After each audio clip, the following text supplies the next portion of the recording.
அனைவருக்கும் வணக்கம். தமிழர் ஊடகத்தின் வாயிலாக அர்ஜுன். இன்னைக்கு நம்ம பார்க்க போற காணொலியின் தலைப்பு வணக்கம் ஆன் திராவிட விகடன். வாங்க காணொலிக்குள்ளார போவோம். சரி, எதற்காக இப்ப விகடன் அப்படின்னு அந்த ஆந்திராவில இருந்து வந்த அந்த ஆட்கள் வச்சு நடத்துற அந்த பத்திரிகையை நான் விமர்சனம் செய்ய போறேன் அப்படின்னு நான் தெளிவா சொல்லிடுறேன். இதுல என்ன அப்படின்னா, சமீப காலமாவே பார்த்துட்டு வரேன். அதாவது பல வருடங்களாக விகடனை நான் இவங்க என்ன பண்ணிட்டு இருக்காங்கன்னு பார்த்துட்டு வரேன். இதுல இப்ப சமீபத்துல நேத்து ஒரு தம்பி தமிழ் மொழியை அவர் எப்படி குறிப்பிடுறாருன்னா டம்ளர் அப்படின்னு குறிப்பிடுறாரு. அவர் விகடனை சேர்ந்தவர். விகடன்ல ஒரு ஸ்கிரீன்ஷாட் எடப்பாடி ஏதோ பேசுற மாதிரி அதை பகிரி வாட்ஸ்அப்ல எப்படி இருக்கிறது அதுல புரட்சி டம்ளர் அப்படின்னு தமிழை டம்ளர் அப்படின்னு குறிப்பிடுறாங்க. இப்ப இந்த தமிழை டம்ளர் அப்படின்னு குறிப்பிடுற பெரும்பாலும் பாத்தீங்கன்னா பிற மொழியினராக தான் இருப்பாங்க. ஆனா அந்த தம்பி அவரோட ப்ரொஃபைல தமிழ் போட்டு அதை அப்படியே நெருப்பு விடுறாரு. இவங்களோட இந்த புத்தி, இந்த கேடுகட்ட புத்தி எப்படி அவங்க வேர்ல இருந்து வருது அப்படின்றத நான் எல்லாருக்கும் விளக்கணும் அப்படின்னு விகடன் என்ன மாதிரியான ஒரு பத்திரிகை அப்படின்னு விளக்கணும் அப்படின்றதுக்காக நான் இந்த காணொலி உருவாக்குறேன். தமிழ்நாட்டுல மிகவும் பிரபலமான பத்திரிகை, நேர்மையான பத்திரிகை, அதெல்லாம் ஒண்ணும் கிடையாது. அவனுங்க சரியான திருட்டு பசங்க. அந்த திருட்டு பசங்களோட முகத்திரைகளை கிழிக்கிறதுக்காக தான் இந்த காணொலி. முதல்ல சமீப காலமாக விகடன் பாஜக எதிர்ப்பு அப்படின்ற ஒரு வேலையை செஞ்சுக்கிட்டு இருக்காங்க. நீங்க செய்யுங்க, அது தவறு கிடையாது. ஆனா பாஜக சில மாதங்களுக்கு முன்னாடி ஏதோ ஒரு படம் வெளிவந்தது, சிவாஜி அந்த மராத்தியர்களை பத்தி. அந்த படத்தை பத்தி விகடன் விமர்சனம் எழுதுறாங்க. என்ன எழுதுறாங்கன்னா, வரலாற்றை பொய்யா இது பண்ணி ஒரு சார் மக்களை நீங்க தவறா சித்தரிக்கிறீங்க, இது தவறு இல்லையா அப்படின்னு கேட்கறாங்க. அருமையான கேள்வி விகடன், அருமையான கேள்வி. அதுல தவறு இருக்கானா? ஆமா இருக்கு. வரலாற்றை தவறாக திரித்து பேசக்கூடாது. ஆனா எனக்கு என்ன கேள்வினா, பாஜகவை கேள்வி கேட்கறதுக்கு உங்களுக்கு என்ன அருகதை இருக்கு அப்படின்னு எனக்கு ஒரு கேள்வி வருது. இந்த கேள்வி சிலருக்கு புரியாம கூட போகலாம். அதுக்கான விளக்கம் தான் இப்ப. முதல்ல பாஜக வரலாற்றை திரித்து படம் எடுக்கிறான், அதை வெளியிடுறான், அதனால மக்கள் புண்படுறாங்க அப்படின்றதெல்லாம் சரி. ஆனா பாஜகவை கேள்வி கேட்பதற்கு உங்களுக்கு என்ன தகுதி அருகதை இருக்கு அப்படின்னு நான் கேட்கிறேன். இதை மத்தவங்களுக்கு புரியாது, எனக்கு புரியும்ல, நான் அதனால கேட்கிறேன். சில வருடங்களுக்கு முன்பாக தமிழ்நாட்டில் ராஜராஜ சோழனை பத்தி மிக கொச்சையாக ஒரு கட்டுரை எழுதி வெளிவந்தது. அந்த கட்டுரையை ரொம்ப வருஷமா அவங்க போட்டு இந்த மக்கள் கலை இலக்கிய கழகம்னு ஒரு குழு அந்த வினவன்ற ஒரு ஊடகத்துல போட்டிருக்காங்க. நான் அதை வெளிக்கு கொண்டு வந்தேன். அதை வெளிக்கொண்டு வந்தப்ப நான் என்ன சொல்லியிருந்தேன் அப்படின்னா, அந்த கட்டுரையை எழுதினது நிச்சயமாக உறுதியாக போ வேல்சாமி அப்படின்னு தெலுங்கை தாய்மொழியாக கொண்ட ஒருத்தவர் தான் அப்படின்னு நான் சொல்லியிருந்தேன். இந்த போ வேல்சாமி தான் இந்த கட்டுரையை அதில் தமிழ் பெண்களை கொச்சைப்படுத்தி மிக கீழ்த்தரமாக எழுதி ராஜராஜ சோழன் மீது சேற்றை வாரி இறைத்து அந்த கட்டுரை பெரிய கோயிலை பற்றி எழுதப்பட்டது நான் சொல்லியிருந்தேன். சரிங்களா? அப்ப விகடன் என்ன பண்ணிருக்கணும், ஒண்ணு அந்த வேல்சாமி இப்படி பண்ணது உண்மையா அப்படின்னு பார்த்து வேல்சாமிய ஏன் இப்படி எழுதினான்னு ஒரு கட்டுரை ஒண்ணு எழுதியிருந்தாங்கன்னா அவங்க சரி ஒரு தமிழ்நாட்டுல இருக்காங்க, தமிழர்கள் மாதிரி சிந்திக்கிறாங்கன்னு பார்க்கலாம். இல்ல அத சரி புறக்கணிச்சுட்டு போவோம் அப்படின்னு விட்டா அது கூட நான் ஒன்னும் சொல்லியிருக்க மாட்டேன். ஆனா விகடனோட அந்த தெலுங்கு ஆதிக்க இனவெறி எப்படி இருக்குன்றதை இப்ப நீங்க பாப்பீங்க. இந்த காணொலியில இத விகடன் அவங்க விருது கொடுக்குறாங்க. யாருக்கு விருது கொடுக்குறாங்கன்னா, தமிழ் மொழியின் பெருமையை அசிங்கமாக எழுதி தமிழச்சிகளை மிக கீழ்த்தரமாக சித்தரித்து ராஜராஜ சோழன் மீது சேற்றை வாரி இறைத்து இந்த போ வேல்சாமிக்கு தமிழ்ல தஞ்சை பெரிய கோயிலின் பெருமைகளை வெளிக்கொண்டு வந்த தமிழறிஞர் அப்படின்னு விருது கொடுக்குறாங்க.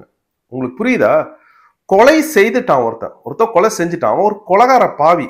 அந்த கொலகார பாவியை நம்ம விட்டுலாம், இல்ல விமர்சனம் செய்யலாம். இது ரெண்டு தான் நம்ம பண்ணணும். ஒரு அடிப்படை அறம்னு இருந்துச்சுன்னா. ஆனா அந்த கொலகார பாவியை தூக்கிட்டு உயிரை காப்பாற்றியவன் அப்படின்னு விருது கொடுத்தா நீங்க ஏத்துப்பீங்களா?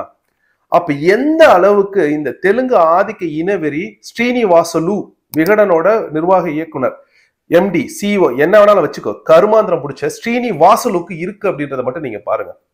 நல்லா புரிஞ்சுங்க. இந்த பிரச்சனையோட ஆழத்தை, வீரியத்தை நீங்க புரிஞ்சுக்கணும். தெலுங்கை தாய்மொழியாக கொண்ட போ வேல்சாமி அந்த விருதை வாங்குறாரு. சரிங்களா?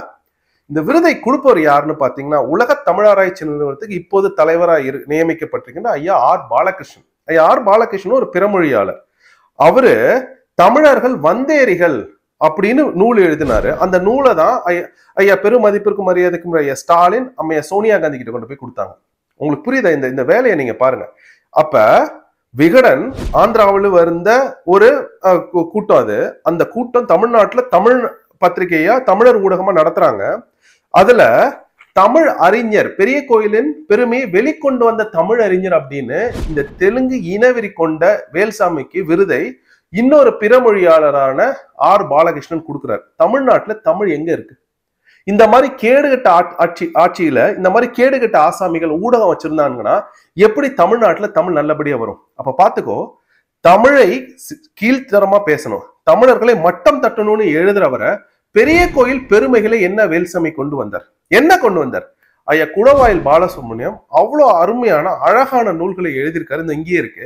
அவருக்கு எத்தனை விருதுகள் இந்த விகடன் கொடுப்பான்னு நினைக்கிறேன்? கொடுக்க மாட்டான். ஏன்? ஏன்னா தன் இனத்தை சேர்ந்தவனை நான் வெளியில கொண்டு வந்துட்டேன், தமிழர் ஊடகத்துல நான் வெளியில கொண்டு வந்துட்டேன். அப்ப அவரை வெளியில தவறா சித்தரிக்க கூடாது அப்படின்றதுக்காக அவரை கூட்டிட்டு வந்து விருது கொடுக்குறோம். அப்ப பாத்துக்கோ, கொலை பண்ணவனையே இவன் தான் காப்பாத்துறான் அப்படின்னு விருது கொடுத்தா இதை நீங்க ஏத்துப்பீங்களா? நீங்க எல்லாரும் என்ன திட்டுறீங்க, நீங்கள் இதை ஏற்றுக்கொள்வீர்களா? இனி என்ன மொழி வேணாலும் பேசு, நான் தான் சொல்லிட்டேன், நீ என்ன மொழி வேணாலும் பேசு. இப்ப நான் எனக்கு ஒரே ஒரு கேள்வி, இந்த மாதிரி தவறு செய்தாலும் அதுவும் மிக முக்கியமா இந்த தெலுங்கு ஆதிக்க இனவெறியோடு நடக்கின்ற இந்த ஸ்ரீனிவாசலு லூன்ற பேரை இன்னும் மாத்திட்டு தமிழர் ஆயிடுவார் அவரு? இல்ல எனக்கு புரியல. ஸ்ரீனிவாசலு அப்படின்ற அந்த விகடனோட உரிமையாளர் லூன்ற தன்னோட பேரை இன்னும் மாத்திட்டு தமிழர் ஆயிட்டாரா? தமிழர்களை கொச்சைப்படுத்தியவன விமர்சனம் செஞ்சிடும், இல்ல அமைதியா கடந்து போயிடும். அதை கூட்டிட்டு வந்து விருது கொடுத்தீங்கன்னா அப்ப எவ்வளவு ஆபத்தான ஆட்களோட நம்ம வாழ்றோம்னு பாரு. இந்த வேல்சாமியோட இதுதான் வந்து வெட்டி நீங்க வந்து வைரல் ஆக்கிக்கிட்டு இருக்கீங்க. வேல்சாமி மாதிரி ஆட்கள் எல்லாம் நம்ம கேள்வி கேட்க வேண்டியவர்கள். யாரு என்ன பேசுறாங்க, அவனோட பின்புலம் என்ன, அவனோட வேறு என்ன நம்ம பார்க்காம இவங்க இந்த காணொலி எடுத்தாங்க, இந்த காணொலி துண்டாக்கி அதை வைரல் ஆக்குறாங்க. அவர் வந்து என்னமோ நல்லவன் மாதிரி வெளியில வந்து முருகன் பிள்ளையார்னு கதை விட்டுக்கிட்டு இருக்காங்க. இந்த பார்ப்பன எதிர்ப்பு அப்படின்றது தமிழ்நாட்டுல ஒரு பொய் போலி பித்தலாட்டத்திற்காக இவங்க பண்றாங்க. எதுக்கு தெரியுமா? 3% பார்ப்பனர்களை இவர்கள் குற்றம் சாட்டி விட்டு 7% இந்த திராவிடன் தமிழ்நாட்டுல எல்லாத்தையும் சுரண்டி பிழைக்கணுன்றதுக்காக இந்த வேலையை அவங்க செய்யறாங்க. இப்ப இது முதல் இதை நம்ம பார்த்தோம், சரிங்களா? அப்ப நீங்க பாருங்க, இதுல இந்த விகடன் வந்து அவள் விகடன் நடத்துறான். பெண்மையை போற்றுவோமா? ஈர வெங்காயங்களை, திருட்டு பசங்கடா நீங்க, திருட்டு பசங்க நீங்க. உங்களை எல்லாம் முகத்திரையை கிழிச்சு ஒரு நாள் நிறுத்தி வைக்கணும், நாங்க நிறுத்துறோம் அதை. அப்ப தமிழ்நாட்டுல நேர்மையான ஊடகம் விகடன் ஊடகம் எப்பேற்பட்ட ஒரு திருட்டு பசங்க அப்படின்றது உங்களுக்கு தெரியுதா? சரி, இப்ப வாங்க அடுத்தது போவோம். அதாவது விகடன் வந்து திமுகவை எதிர்க்குது அப்படின்னு நீங்க நம்புனீங்கன்னா நீங்கள் ஏமாற்றப்படுகின்றீர்கள். விகடன் ஒருபோதும் திமுகவை எதிர்க்காது. அதுக்கு நான் ஒரு சான்றோடைய விளக்கம் ஒண்ணு தரேன். ஏ டு டியா என்னமோ ஒரு சேனல், ஏ டு பியா ஒரு தம்பி ஒருத்தர் வச்சிருக்காரு, சரியா? அந்த தம்பி சில மாதங்களுக்கு முன்னாடி நடந்து போயிட்டு இருந்தப்ப மூர் மார்க்கெட்னு நினைக்கிறேன், அவரை கத்தி எடுத்து குத்துறதுக்காக ஒருத்தர் ஏதோ வந்து மிரட்டிட்டு ஏதோ காணொலி எடுத்துட்டார் அப்படின்றத கத்தி வச்சு மிரட்டி அவர்கிட்ட இருந்து எல்லாத்தையும் புடுங்கினாங்க. இதை வந்து அவரு தன்னோட யூடியூப் சேனல்ல சொல்லிட்டார், ஊடகத்துல சொல்லிட்டார். உடனடியா யார் வந்து அந்த தம்பி வந்து திமுக விமர்சனம் செய்யறதை ஏத்துக்கொள்ள முடியாம அவரை நேர்காணல் எடுத்து தன்னோட ஊடகத்துல போட்டதுன்னு நினைக்கிறீங்க? விகடன் தான், வேற யாரு? நீங்க நல்லா பாருங்க, நீங்க இந்த யாராச்சும் வச்சிருந்தீங்கன்னா போய் பாருங்க. அந்த தம்பி வந்து அந்த மூர் மார்க்கெட்ல நடந்த சொல்லுவாரு, சொல்லி சில நாட்கள்லயே விகடன்ல அவரோட நேர்காணல் ஒண்ணு டிஜிட்டல் பக்கம் அப்படின்றதுல வந்துச்சு. ஏன் நடந்துச்சு அது? ஏன் தெரியுமா? எக்காரணத்தை கொண்டும் திமுகவை நீங்கள் யாரும் எதிர்க்க கூடாது.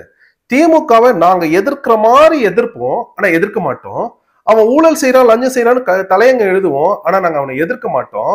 ஏன்னா எங்களுக்கு தமிழ்நாட்டுல திராவிடம் தேவைப்படுகின்றது. அப்ப திமுக விமர்சனம் செஞ்சார் அப்படின்னு நீங்க சொல்லிருக்கலாம்ல. திமுக விமர்சனம் சரிதானே? பட்ட பகல்ல கத்திய காட்டி மிரட்டி அந்த தம்பியோட ஒளி வாங்கி கேமராலாம் வாங்கிட்டு போனாங்க. அப்ப அந்த தம்பி அதான் சொல்றாரு. உடனடியா அவரை வந்து நீங்க வந்து திமுக விமர்சனம் செஞ்சிடக்கூடாதுன்னு அவரை வந்து அப்படியே ஐஸ் வச்சு கூலாக்குறது, அவரோட நேர்காணல் எடுத்து தன்னோட ஊடகத்துல போடுறது, இது டிஜிட்டல் பக்கம்னு வெளியிடுறது. இதுதான் ஊடகம் ஆந்திரா விகடன் செய்யறது. அப்ப இது ரெண்டாவது. இப்ப மூணாவது ஒண்ணுக்கு வருவோம். சில மாதங்களுக்கு முன்னாடியே நான் இதை சொன்னேன். அதாவது விகடனுக்கு வந்து தமிழ் தேசியம் அப்படின்னாலே பிடிக்காது, வெறுப்பானுங்க அவங்க, சரிங்களா? ஆனா அதை வெளியில காமிக்க முடியாது. ஏன்னா பத்திரிகை தமிழை நடத்துறாங்க. எனக்கு என்ன கேள்வினா, நீ எதுக்கு தமிழை பத்திரிகை நடத்துற? நீ உண்மையிலேயே உங்க ஆளுங்களை தூக்கி நிறுத்தினா நீ உன் தாய்மொழி தெலுங்குல பத்திரிகை நடத்திட்டு போக வேண்டியது தானே? எதுக்காக நீ வந்து தமிழை பத்திரிகை நடத்தி? ஒரு அடிப்படை கேள்வி எனக்கு ஒண்ணு வருது. இப்ப இதுல நல்லா நீங்க ஒண்ணு புரிஞ்சுக்கணும். அதாவது அண்ணன் சீமான் அவர்களை இவர்கள் எப்படியெல்லாம் விமர்சனம் செஞ்சிருக்காங்கன்னு பாருங்க. அதாவது அண்ணன் சீமான் அவர்களை வந்து எங்க ஊர் மாட்டுக்காரனே என்னமோ அந்த மாதிரி ரொம்ப ஒரு மாதிரி கொச்சைப்படுத்துற மாதிரி அண்ணனை வந்து இப்படி குச்சி வச்சு அவங்க காமிச்சாங்க சில வருடங்களுக்கு முன்னாடி. இப்ப எனக்கு என்ன கேள்வி அப்படின்னா, சரி அப்படி நீங்க பண்ணிட்டீங்க, ஆனா பசுமை விகடன் அப்படின்னு ஒண்ணு நீங்க நடத்துறீங்களா? அதுல இந்த தொட்டில் வச்சு எப்படி வந்து ஆடு மாடுகளை மேய்ப்பது, ஆடு மாடுகள் எப்படி வணிகம், லாபகரமான தொழில், 100 மாடுகள் இத்தனை லட்சம், நம்மளுக்கு ஊதியம் வருது.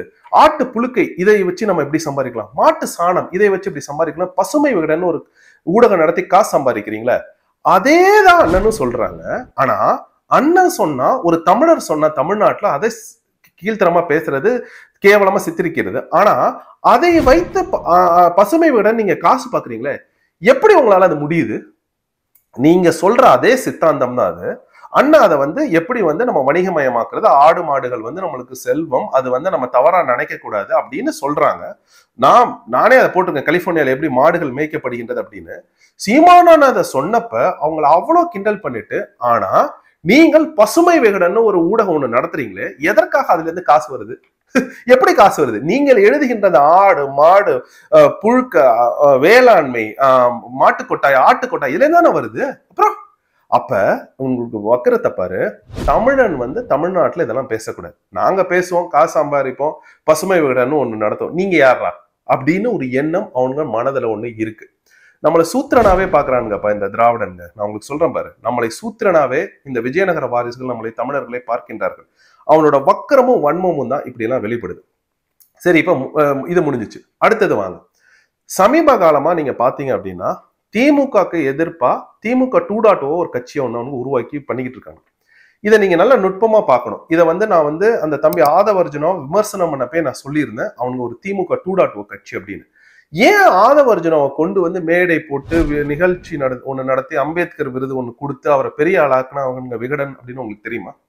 தெரியாதுல. இப்ப சொல்றேன் கேளுங்க. அதாவது தமிழ்நாட்டில் ஆளுங்கட்சியாக திராவிடம் இருக்க வேண்டும், சரிங்களா? இப்ப சீமானன வீரியமா வளர்ந்துட்டு வராங்க, நம்ம கட்சி நல்ல ஒரு வளர்ச்சிக்கு போயிட்டு இருக்கு.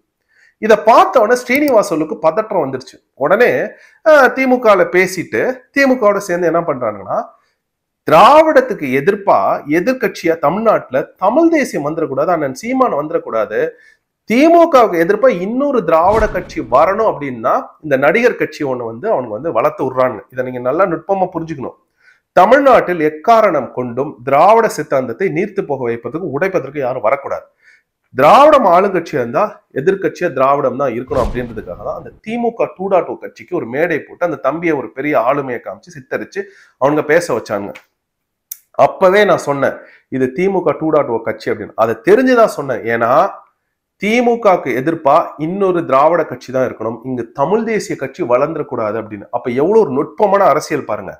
தமிழ்நாட்டுல தமிழை தாய்மொழியாக கொண்ட தமிழர்கள் 90% இருந்தாலும் அவர்களுக்கென்று ஒரு கட்சி இருக்கக்கூடாது.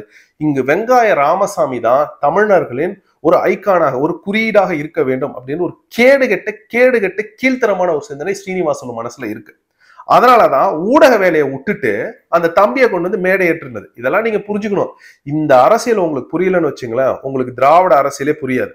சரி, அண்ணன் சீமான் அவர்கள் வந்து ஐயா ரஜினிகாந்த் அவர்களை போய் பார்த்தாங்க. ஐயா ரஜினிகாந்த் வந்து சீமானன் அண்ணன் அவர்களை சந்தித்தது வந்து ஒரு மகிழ்ச்சியான தருணமா நான் பாக்குறேன். ஏன்னா ஒரு அங்கீகாரம் கிடைக்குது. ஒரு அரசியல் தலைவர், பொலிட்டிக்கல் சூப்பர் ஸ்டார், அவர் ஒரு சூப்பர் ஸ்டார் வந்து சந்திக்கிறாங்க. இப்ப இது நிகழ்ச்சி நடந்துருச்சு. இந்த நிகழ்ச்சி நடந்து தெரிஞ்ச உடனே பதறி இருக்கானுங்க பாரு இந்த ஸ்ரீனிவாசலு கூட்டம். ஐயோ, தமிழ்நாட்டுல தமிழ் தேசியத்துக்கு ஒரு அங்கீகாரம் கிடைக்குதா?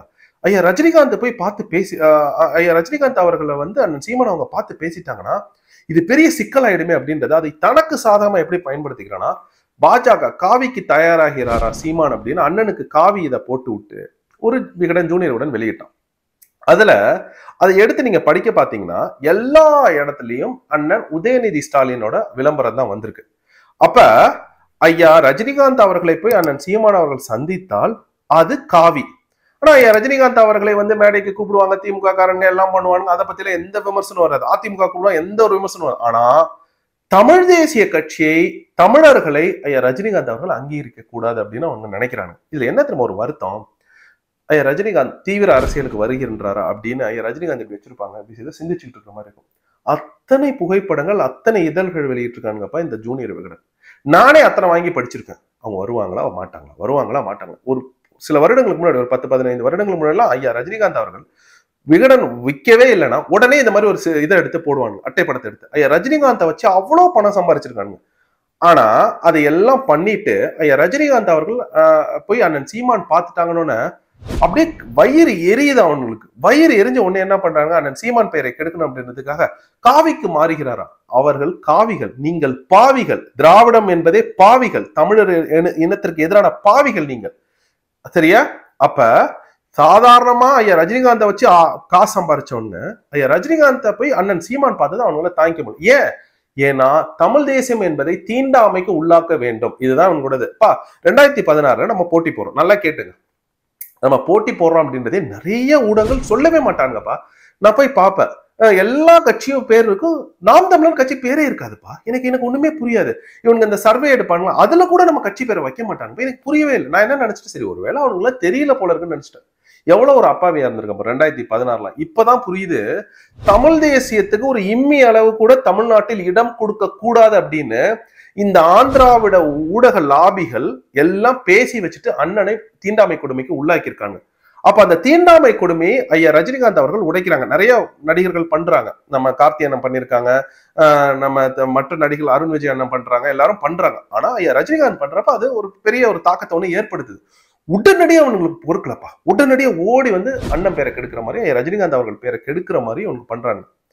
அப்ப இதுவும் உங்களுக்கு புரியுது. ஏன்னா அவனோட பேர் ஆந்திரால இருக்க, தமிழ்நாட்டுல தமிழன் ஆட்சிக்கு வரக்கூடாது, இந்த சூத்திர பயல்கள் நம்மளுக்கு கீழே தான் இருக்கணும் அப்படின்னு இந்த ஸ்ரீனிவாசல கூட்டம் நினைக்குது. சரிங்களா? சரி, இப்ப இது இல்லாம மிக முக்கியமான ஒண்ணு என்ன அப்படின்னா, இப்ப சமீபத்தில் நேத்து வந்து ஒரு தம்பி போட்டிருக்காரு, டம்ளர் அப்படின்னு போட்டிருக்காரு. அவர் அந்த மாதிரி ஆட்களை தான் அவனுங்க வேலைக்கு எடுப்பாங்க. ஏன்னா அவனோட வேரும் வந்து தமிழ்நாட்டுல இருக்காது, எல்லாம் தேடி பார்த்தோன்னா ஆந்திரால போய் இருக்கும். இப்ப என்கிட்ட வந்து நிறைய பேர் கேட்டாங்க, ஏன் அர்ஜுன் நீங்க வந்து அந்த ஊடகத்துல திரைத்துறையில யாரையெல்லாம் பிறமொழியின பேரை வந்து சொல்லாம விட்டீங்க அப்படின்னு. அதுக்கும் இதுக்கு ஒரு தொடர்பு இருக்கு, நான் சொல்லிடுறேன். என்னன்னா, எனக்கு பயம் கிடையாது. எங்க அண்ணன் மனசு கஷ்டப்படும், சீமான் அண்ணன் மனசு கஷ்டப்படக்கூடாது. ஏன்னா இவங்க நேரா போய் எங்க அண்ணன் கிட்ட தான் நிப்பாங்க. அண்ணன் கிட்ட போய் நின்று என்னன்னா உங்க தம்பி இப்படி பண்ணிட்டாரு அப்படின்னு. அண்ணன் வேற அடிக்கடி திரை நிகழ்ச்சிகள் எல்லாம் போறாங்க. அதனால அண்ணனுக்கு வந்து ஒரு தர்ம சங்கடமான ஒரு சூழ்நிலையை நான் ஏற்படுத்தக்கூடாது அப்படின்றதுக்காக தான் யாருடைய பேரையும் சொல்ல. ஆனா நான் யாரை சொன்னேன் அப்படின்னு அவங்க எல்லோருக்குமே தெரியும், மற்றவங்களுக்கும் புரிஞ்சிருக்கும். அப்ப எங்க அண்ணனுக்கு என்னால எந்த ஒரு கெட்ட பேரும் வந்துடக்கூடாது, தேவையில்லாத தர்ம சங்கடத்தை அண்ணனுக்கு கொடுத்துடக்கூடாது அப்படின்றத நான் பேர்களை தவிர்த்தேன். இல்லைன்னா நான் எனக்கு பயம் எல்லாம் கிடையாது, நான் சொல்லியிருப்பேன். சரிங்களா? ஆனா இதுல விகடன் ஒரு மிக முக்கிய பணியாற்றுது. என்ன தெரியுமா? விகடனுக்கு தெரியும் யார் யார் தங்கள் ஆட்கள் அப்படின்னு. அப்ப திரைத்துறையில யாராச்சும் வந்தாங்கன்னா தங்கள் ஆட்கள் ஆந்திரால வேர் இருக்கு, ஜாதி தான் பார்ப்பான், வேற ஒண்ணும் கிடையாது. ஆந்திரா வேர் அப்படின்னா ஜாதி பார்த்து கண்டுபிடிக்கிறது தான். ஸ்ரீனிவாஸ்ல ஜாதி பார்த்து தான் கண்டுபிடிப்பார். கண்டுபிடிச்சிட்டு அவன் எல்லோரையும் தன்னுடைய ஊடகங்களில் காண்பிப்பது, அவர்களுக்கு அதிகமான முக்கியத்துவம் கொடுப்பது, அவருடைய நேர்காணல்களை எடுத்து போடுவது. இப்ப சமீபத்துல நான் இந்த தம்பிகளை சில பேரை வந்து விமர்சனம் செஞ்சிருந்தால அந்த தம்பியோட ஊடகத்துல, அவரோட ஊடகத்துல ஆந்திராவோட விகடன்ல எல்லாத்தையும் போட்டிருக்காங்க. ஏன் போட்டிருக்காங்கன்னு நினைக்கிறீங்க? நாம என்னதான் விமர்சனம் செஞ்சாலும் தமிழர்கள் மத்தியில இவங்கெல்லாம் நல்லவங்க, இவங்களோட முகத்தை பார்த்துக்கிட்டே அப்படின்ற ஒரு சைக்காலஜிக்கலா அவங்க எல்லா வேலையும் செய்வாங்க. மனோ தத்துவ வேலையை இந்த வேலையை செய்வாங்க. அப்ப நீங்க பாத்துங்க, தமிழ்நாட்டுல இருக்கின்ற ஒரு ஊடகம், அவன் ஆந்திரால இருந்து வந்து தமிழ்நாட்டுல ஊடகம் வச்சிருக்கான், தமிழ் மொழியில ஊடகத்தை வச்சிருக்காங்க. ஆனா தமிழர்களுக்கு எதிராவே எல்லா வேலையும் நம்மளுக்கு தெரியாம செஞ்சுட்டு நம்மளையே நம்ம நாட்டுல மட்டம் தட்டி வாழ்ந்துகிட்டு இருக்காங்க. எனக்கு என்ன புரியல, நான் இப்ப ஆந்திரால இருந்து வந்த இந்த ஸ்ரீனிவாஸ்ல கூட்டம், சோறு சாப்பிடுறீங்களே, அந்த சோறை சாப்பிடுறப்ப இந்த காசெல்லாம் நாங்க கொடுத்து படிக்கிறோம்ல உங்க ஊடகங்கள்ல, அப்ப அதனாலதான் அது வந்திருக்கும், நம்ம காசு வந்து தமிழர்கள் கிட்ட இருந்து தான் வாங்குறோம் அப்படின்ற ஒரு அடிப்படை கூட உங்களுக்கு இல்லைன்னா எந்த அளவுக்கு வக்கிர புத்தி பிடிச்சவனுங்க நீங்க அப்படின்றத பாருங்க. நான் அதை தான்ப்பா சொல்றேன். They are the dangerous heinous criminals இவனுங்க. இந்த திராவிட ஊடக லாபியும், இந்த திராவிட அரசியலும், இந்த திராவிட திரைத்துறையும் தமிழர்களுக்கு எதிராக தான் எல்லா இடத்துலயும் செயல்படும். இதை நீங்க மறந்துடாதீங்க. சீமான் அண்ணனை தீண்டாமை கொடுமைக்கு உள்ளாக்குனது இந்த கூட்டம் தான். எனக்கு அப்பெல்லாம் தெரியல, இப்பதான் புரியுது. ஒண்ணு ஒண்ணா புரியுது. தம்பி, தயவு செஞ்சு நான் சொல்றேன், இதை புரிஞ்சுங்க. இந்த ஊடகத்தை முதல்ல நம்ம ஏன் வாங்கி படிக்கணும், இதை சொல்லுங்க. நமக்கு எதிராக நம்மளுடைய வரலாற்றை கொச்சைப்படுத்தி விருது கொடுக்கிற, அவள் விகடன்னு நடத்துற, பெண்களை கொச்சைப்படுத்திய ஒருத்தவனுக்கு நீங்க வந்து தமிழறிஞர்னு விருது கொடுத்து அவரை நீங்க சிறப்பு கௌரவிக்கிறீங்கன்னா அப்ப எந்த அளவுக்கு உங்களுக்கு வன்மமும் வக்கிரமும் இருக்கும்? எதற்காக தமிழர்கள் இந்த ஊடகங்களை வாங்கி படிக்க வேண்டும் அப்படின்னு நான் ஒண்ணு கேட்கிறேன். இப்ப நீ என்ன மொழி வேணாலும் பேசுவா, நான் உன்கிட்ட ஒண்ணு கேட்கிறேன், இந்த மாதிரி திருட்டுத்தனத்தான் நீ எங்கேயாச்சும் பண்ணுவியா? இப்படி எல்லாம் முதல்ல சிந்திப்பியா? அப்ப இவ்வளவு பண்ற ஒருத்தவன் நான் விமர்சனம் செய்து எந்த இதுலப்பா தப்பு நான் பண்றது? எந்த இதுல தப்பு நான் பண்றது? நான் சரியானவற்றை விமர்சனம் செய்கிறேன், அது எனக்கு அந்த உரிமை இருக்கு, அதை நான் செய்யறேன். தவறு செய்தது அவனுங்க. அப்ப அவனுங்க தவறு செய்யறாங்க, நான் சொல்றதுல என்ன தவறு இருக்கு? உங்க குடும்பத்தை நான் வந்து இதை பண்ணணும்னு நீங்க விட்டுருவீங்களா? என்ன பண்ணுவீங்க நீங்க? என்ன அப்புறம் திராவிட விகடன் வந்து ஆந்திராவில் வேறு இருப்பதனாலதான் அவன் தமிழர்களுக்கு எதிராகவே பண்றான். அந்த தம்பியெல்லாம் பேசி ஒன்னும் பிரயோஜனம் இல்லை. அவங்க அப்படிதான் நான் தான் சொல்ல, இந்த ஊடகங்களை நாம் புறக்கணிக்க கற்றுக்கொள்ள வேண்டும். நமக்கான ஊடகங்கள், நாம் தான் ஊடகம், நாமே ஊடகம் அப்படின்னு அண்ணன் சீமான் சொல்ற மாதிரி நீங்கள் ஊடகமா மாறி மக்கள் கிட்ட போய் சேருங்க. இந்த காணொளி உங்களுக்கு பிடிச்சிருந்துச்சுன்னா அப்படின்னா இதை நீங்க மற்றவரும் பகிருங்கள். மிக்க நன்றி.